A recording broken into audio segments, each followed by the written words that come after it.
এবার দিল্লির স্কুলগুলোতে অধ্যয়নরত অবৈধ বাংলাদেশি অভিবাসীদের সন্তানদের শনাক্ত করার নির্দেশ দিয়েছে ভারতের সংশ্লিষ্ট কর্তৃপক্ষ। মিউনিসিপ্যাল কর্পোরেশন অফ দিল্লির সব জোনের সরকারি স্কুলগুলিকে অবিলম্বে বাংলাদেশি অনুপ্রবেশকারীদের শনাক্ত করার নির্দেশ দেওয়া হয়েছে। এ নিয়ে কি পদক্ষেপ নেওয়া হবে, সাপ্তাহিক রিপোর্টও দিতে হবে স্কুলগুলোকে। দিল্লি সরকারের প্রধান সচিব কর্তৃক পরিচালিত এক ভার্চুয়াল বৈঠকে এই নির্দেশনাগুলো নিয়ে প্রথম আলোচনা করা হয়।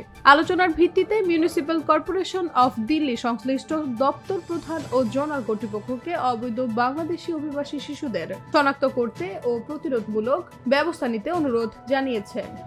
দিল্লি নগর নিগম এই মুহূর্তে আম আদমির দখলে, তবে দিল্লির আইন শৃঙ্খলার দায়িত্ব সরাসরি অমিত শাহর স্বরাষ্ট্র মন্ত্রণালয়ের অধীনে।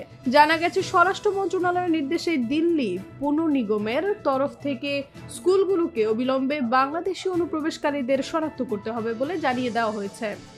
দরকারের সব ছাত্রছাত্রীদের পরিচয়পত্র খতিয়ে দেখতে বলা হয়েছে। সন্দেহভাজন ছাত্রছাত্রীদের তথ্য সাপ্তাহিক ভিত্তিতে জমা দিতে হবে প্রশাসনকে। তারপর প্রশাসন ওই ছাত্রছাত্রীদের অভিভাবক সহ পরিবার সম্পর্কে তথ্য অনুসন্ধান করবে। এছাড়া এমসিডি সকল জনকে অবৈধ বাংলাদেশি অভিবাসনদের দখলকৃত জমি উদ্ধারে প্রয়োজনীয় ব্যবস্থা নিতে বলেছে।